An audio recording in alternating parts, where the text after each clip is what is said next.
It's Always Sunny in Philadelphia, a live-action comedy following a group of unorthodox individuals who are in a bar in southern Philadelphia, was given the title of the longest-running live-action comedy series in television history, after the show's multiple-season renewal in April of 2016. The cable network FX, along with the network's sister channel, FXX, has given It's Always Sunny in Philadelphia a platform to rise in the television's record book, branding the network as a place for original and quality programming in the process. Subsequently, FX's deviation from traditional television conventions has appointed programs like It's Always Sunny in Philadelphia newfound freedom and creativity, which has provided some of the most sporadic and raunchy, yet refreshing content no sitcom has equipped thus far. This video will analyze It's Always Sunny's anomalous means of storytelling as it relates to the Neo Network era. In particular, how the program's degenerate protagonist, politically incorrect subject matter, and gritty aesthetic separate itself from traditional broadcast programming. Ultimately, this video will illustrate how niche channels like FX highlight their impunity of network regulations by allowing shows like It's Always Sunny the unique opportunity to create a brand that goes against television conventionality.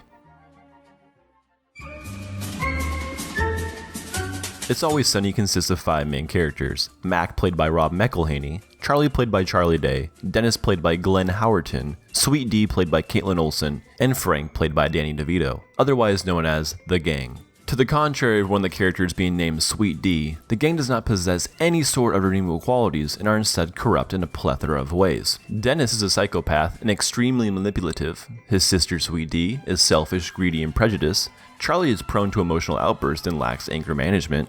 Mac is ignorant and hypocritical. Frank is egotistical, diabolical, and a maniac. And together the 5 main characters come up with demoralized schemes causing mayhem every step of the way and getting into these situations by simply being delusional, naive, and just plain ridiculous. For instance, in Season 2 Episode 3, Dennis and Sweet Dee decide to take advantage of the government by quitting the bar in order to collect unemployment.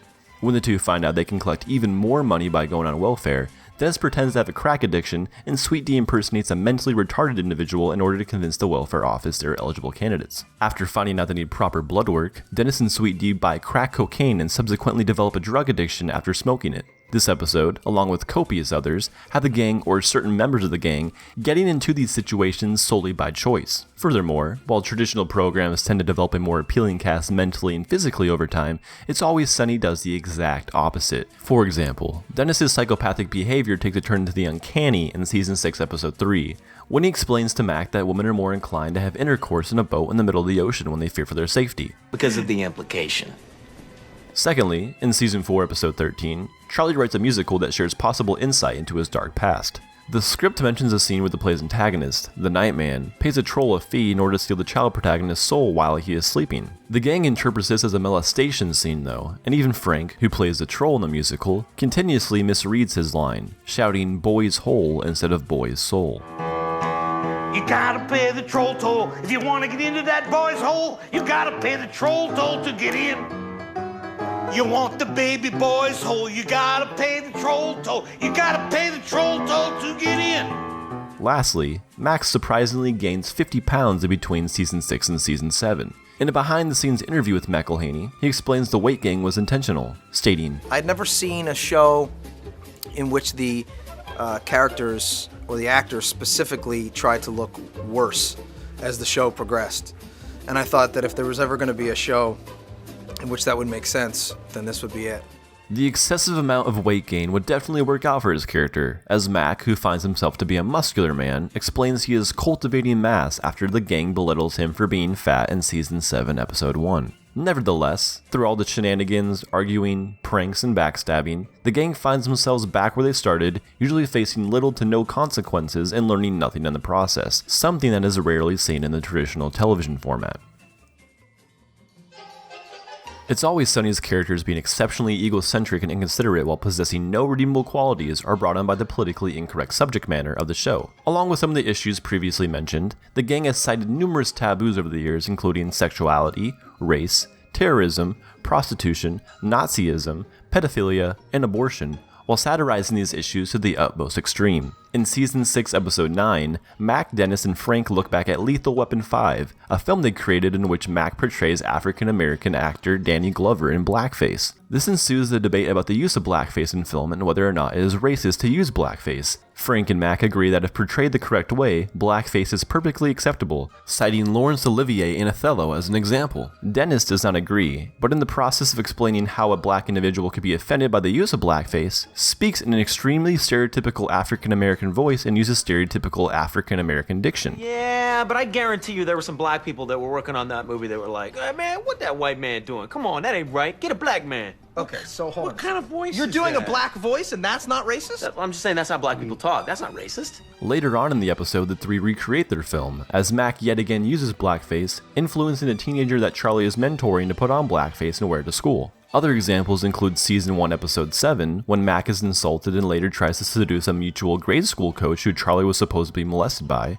Season 2, Episode 2, when the gang creates a terrorist video after an Israeli man attempts to seize their bar. Season 6, Episode 1, when Mac tries to protect the traditionalism of marriage after getting jealous a transsexual woman he used to have relations with gets married. Frank and Charlie also agree to get married to each other for insurance purposes. Season 8, Episode 1, when Dennis and Dee find out they were child Nazis. And Season 1, Episode 2, when Mac becomes pro-life and Dennis becomes pro-choice in order to pick up women. The taboo themes of It's Always Sunny in Philadelphia work well with branding itself within a niche network, as exploration of politically incorrect themes would be far too troublesome for a broadcasting organization. This would cause the program to be greatly censored due to network regulations, fearing particular viewer subdivisions would be easily offended, causing a chunk of the network's viewership to tune out and potentially boycott the network. This play-it-safe mentality of broadcasting networks was taken into consideration by McElhaney, who explained in the documentary Sunny Side Up that we had a bunch of offers and FX was one of them. We went right to FX.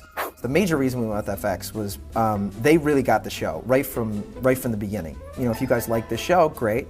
But here's the deal: if you want to buy it, I'm going to be the executive producer and showrunner. I'm going to be the head writer. Glenn and Charlie are going to be executive producers, and FX said okay. The gang has since been able to tackle societal taboos in a comedic way due to FX's non-customary conventions.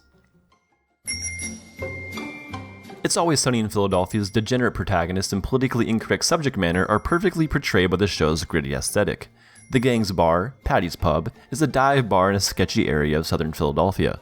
Outside, and the majority of the time inside, is perceived as dull and empty as the interior of the bar exhibits lackluster colors and dim lighting throughout. Living arrangements of the characters are not too far off. Charlie and Frank's apartment complex is located in a detrimental area with homeless people, junkies, and stray cats throughout. In particular, the hallway in front of their apartment looks as though it is out of a horror film, displaying an overall feeling that one might be stabbed and then killed if that individual decides to venture down it. The interior of Charlie and Frank's apartment is in far worse shape than Patty's Pub, presenting plentifuls of trash on the ground and an old pulled-out couch that looks as though it is taken from a dumpster. Dennis and Mac, as well as Sweet Dee's apartments, are rarely shown throughout the show, but when they do appear, give off an ordinary vibe as well. The clothing the characters wear depend on their differentiating personalities, as Dennis wears the nicest clothing, contrasting to Frank and Charlie who wear raggedy clothing. The show has a very washed out look, as the simplistic title screens and handheld cameras complement the aesthetic nicely. And although other programs throughout television have a realistic mise-en-scène, the extremely rough artistic composition of It's Always Sunny in Philadelphia helps further differentiate the show from sitcoms featured on traditional broadcasting networks who primarily stay away from lower-class city environments in exchange for a more middle-class suburban setting. In addition, It's Always Sunny in Philadelphia's relation to the variation of group of friends sitcoms like Seinfeld, Friends, and many other Intimidators can once again be distinguished through the absence of a laugh track and not being sparked around a genre based off stand-up comedians and the ability to push different elements to their utmost extreme.